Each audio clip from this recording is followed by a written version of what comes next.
Through his long suffering and steadfastness, he has invited me in to know him better. And the more intimate I've become with him, the more acquainted I've become with his voice. He has proven himself to me, because he loves proving his word true to all his children, to you.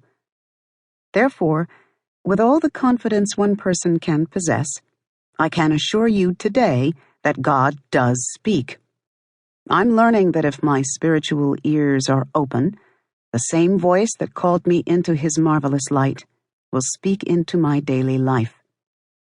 The Bible declares that God is the same yesterday and today and forever, Hebrews chapter 13, verse 8. Meaning, the same God who spoke with the prophets of old also speaks with his saints today. The Old Testament says that what distinguished the faith of the Israelites from all others was that they heard the voice of God. Deuteronomy chapter 4, verse 33. The Apostle Paul, writing in the New Testament, reminds us that the difference between the relationship we have with the one true God and the relationship pagans have with their idols is that their gods are silent. See 1 Corinthians chapter 12, verse 2. This conversational nature of our relationship with the Almighty makes our faith unique.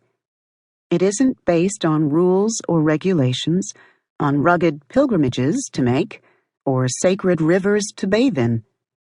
The foundation of our faith is on sweet fellowship with God, who clearly, biblically, wants our relationship with him to be both intimate and interactive. I mean, come on, do you really think he loved you enough to die for you, but not enough to talk to you? When Jesus walked the earth, he willingly revealed himself to everyone around him, knowing full well that many, if not most, would reject him. Why then would he not desire deeply to speak to us, we who have received him by faith through his mercy and grace? He desires to speak to us.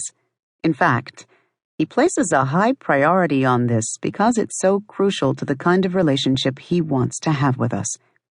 And so, knowing this, we can't help but ask, then why don't we hear him? What keeps us from recognizing him? How can we know when he is speaking? That's what discerning the voice of God is all about.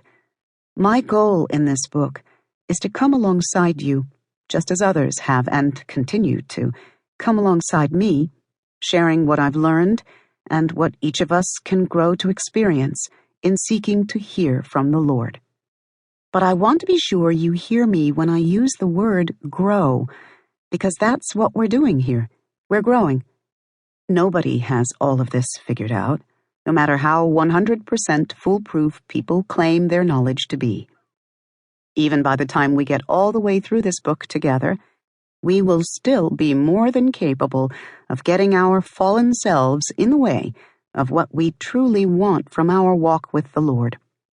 But because he loves us so much, he will allow even our errors and flaws to be good teachers for the future as we keep practicing and developing under his master instruction.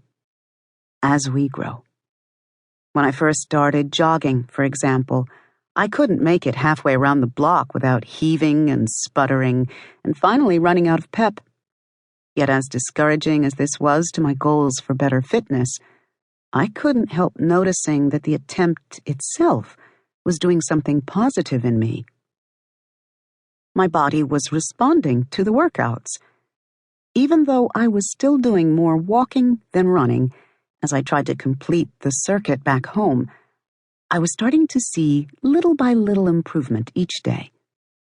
Pitiful though it may have looked to anyone snickering at me from the neighborhood windows, and slow as it may have been while I waited for my running ability to kick in, something was happening. My body was changing, and my endurance was increasing, even while I was learning. The growing process is not a waste. There are benefits every small step of the way. And thank the Lord for that. This is precisely why I've included so many personal stories in this work. I want you to see what a journey this has been for me, a journey that I've neither begun nor finished.